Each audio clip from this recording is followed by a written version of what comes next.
여러분 안녕하세요. 앞으로 20개의 강의를 통해서 여러분과 같이 수학 공부를 하게 될 김한동 선생님입니다. 우리 수업의 목표는 여러분들이 수업을 듣는데 수업 내용을 이해할 수 있도록 가장 기본적인 수학 지식을 습득하는 데 있습니다. 여러분들이 20개의 강의 동안 멈추지 않고 끝까지 열심히 노력한다면 여러분들도 수학이 신이 될 수 있는 아주 기본적인 기초를 다질 수 있다고 할 수 있겠습니다. 자, 그럼 이제 선생님과 함께 즐거운 수학 수업을 시작해 보도록 하겠습니다. 첫 번째 시간입니다. 이번 시간에는 우리는 거듭제곱과 소인수 분해에 대해서 배워볼 거예요. 그리고 최대 공약수와 최소 공배수에 대해서도 배워보겠습니다. 자, 그러면 먼저 거듭제곱에 대해서 알아보도록 하죠. 거듭제곱이란 무엇일까요? 네, 같은 숫자 또는 문자가 반복되어져 있는 곱셈을 간단히 나타내는 것을 우리는 거듭제곱이라고 합니다. 자, 예를 들어서 아래에 2 곱하기 2 곱하기 2와 같이 2가 3번 쓰여져 있죠. 그것을 오른쪽에 잘 나와 있죠. 2의 세제곱과 같이 나타냅니다. 이때 우리는 이렇게 밑에 가장 크게 쓰여져 있는 이 수를 우리는 밑이라고 얘기하고요. 3과 같이 오른쪽 위에 작게 쓰여진 수를 우리는 지수라고 얘기합니다. 자, 다시 한번 볼까요? 밑에 a 곱하기 a 곱하기 a 곱하기 a 곱하기 a, a가 5번 곱해져 있죠. 그러니까 우리는 a의 5제곱이다 이렇게 표현할 수 있어요. 추가로 한 가지 더 얘기를 한다면 우리는 a가 하나만 곱해져 있는 경우에는 a의 1제곱이 아니라 우리는 a라 이렇게 1을 생략해서 나타낼 수가 있습니다. 그러니까 문자가 하나 쓰여져 있으면 한 번 곱해져 있다고 생각하면 되겠죠. 예제 문제를 통해서 복습해 보겠습니다. 3 곱하기 3 곱하기 3 곱하기 3 곱하기 3 곱하기 3. 3이 몇 번 곱해져 있나요? 예, 3이 6번 곱해져 있죠. 2번은요. 5가 1번, 2번, 그리고 7이 1번, 2번, 3번, 4번 곱해져 있네요. 그러니까 5가 2번, 7이 4번 곱해져 있죠. 그리고 이 두 개는 곱하기로 연결되어 있네요. 여러분들이 주의해야 할 점은 곱하기만 줄여서 쓰는 겁니다. 우리는 곱하기를 줄여 쓰는 것을 거듭제곱이라고 얘기합니다. 자, 그럼 이제 다음으로 소인수 분해에 대해서 알아보겠습니다. 여러분들이 소인수 분해에 대해서 이해를 하려면 몇 가지의 개념에 대해서 알아야 되는데요. 먼저 소수에 대해서 얘기를 해보죠. 소수. 알고 있는 학생들도 있을 텐데 소수라고 하는 수는 바로 약수가 2개인 수를 이야기합니다. 무슨 얘기냐? 1과 자기 자신만 약수를 가지고 있는 수죠. 예를 들어서 2나 3, 5, 7, 11, 13 등과 같이 약수가 1과 자기 자신뿐인 수를 우리는 소수라고 얘기합니다. 그럼 이제 새로운 개념을 알아볼 텐데요. 소인수라고 하는 개념에 대해서 알아보도록 하죠. 소인수는 무엇일까요? 네, 약수들 중에서 소수인 것을 얘기해요. 잘 모르겠죠. 그래서 이제 얘기해보면 24의 약수는 1과 2와 3, 4, 6, 8, 12, 24 이렇게 8개가 있습니다. 이 중에서 소수인 것을 찾아보면 우리는 2와 3뿐이에요. 그러니까 우리는 24의 소인수는 2와 3뿐이다 이렇게 얘기해 볼 수 있는 거죠. 그러면 이제 소인수 분해에 대해서 알아볼 수가 있겠네요. 소인수 분해란 소인수들의 곱으로 나타내는 것을 얘기합니다. 자, 무슨 얘기냐? 16이라고 하는 수는 약수가 1과 2와 4와 8과 16이 있는데요. 그 중에서 소인수인 2만을 사용해서 곱으로 나타내는 거죠. 어떻게? 16이라고 하는 수는 자, 16은 2 곱하기 2 곱하기 2 곱하기 2, 즉 2의 4제곱이라고 얘기할 수 있는 거예요. 위에 24를 예를 든 것 역시 2와 3이 소인수였으니까 24는 2 곱하기 2 곱하기 2 곱하기 3, 그래서 2의 세제곱 곱하기 3이라고 나타내는 거죠. 선생님, 저는 이렇게 바로 곱으로 나타내는 게 너무 어려워요. 말도 안 돼요.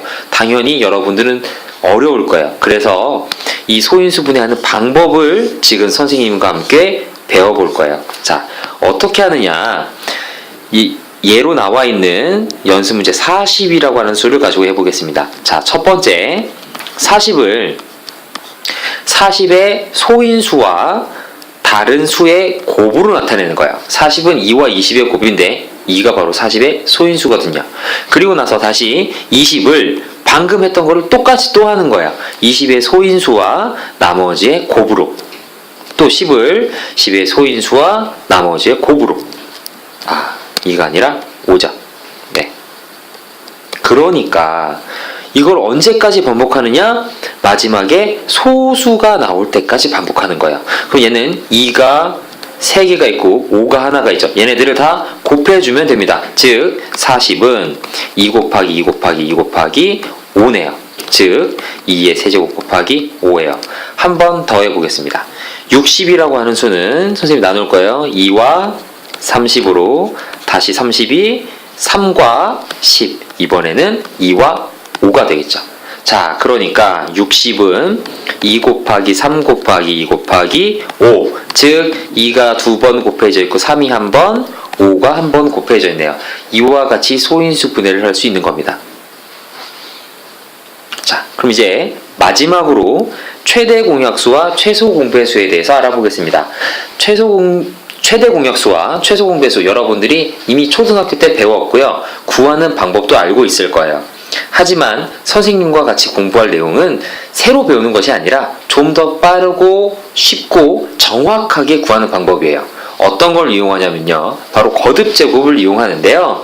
여기 나와 있는 두 개의 수를 이용해서 같이 배워보도록 하겠습니다. 자, 첫 번째 2의 제곱 곱하기 3의 세제곱 곱하기 5고요. 두 번째 수 2의 세제곱 곱하기 3의 제곱 곱하기 7의 제곱이네요. 먼저 최대 공약수에 대해서 구해보죠. 최대 공약수를 구해보겠습니다.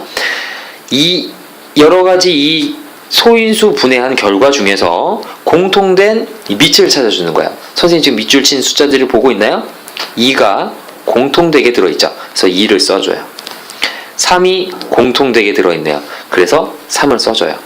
그리고 나서 우리가 뭘 구하냐면 이 공통된 밑 중에서 큰 지수가 아닌 작은 지수를 찾아주는 거예요. 2하고 3 중에서 작은 게 뭘까요? 그래요. 2예요. 3과 2 중에서 2죠. 그래서 우리는 이 두 개의 수를 곱해주면 최대 공약수가 됩니다. 최소 공배수를 해볼까요? 최소 공배수는 선생님이 검은색으로 해볼게요. 최소 공배수는 이번에는 밑이 공통된 것이 아니라 모두 다 적어주는 거예요. 2, 3, 5, 7. 그리고 이번에는 반대로 지수를 큰 걸 적어주는 거죠. 아까와 다르게 큰 거 3과 또 3. 5하고 7은 공통된 게 아니니까 비교할 대상이 없죠. 그럴 때는 그냥 다 적어주면 돼요. 그래서 곱해주면 최소 공배수가 됩니다.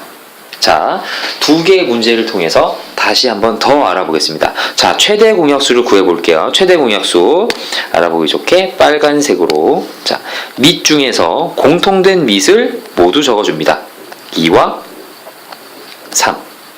그리고 지수 중에서는 작은 수를 적어주면 되겠네요. 2 곱하기 3의 제곱.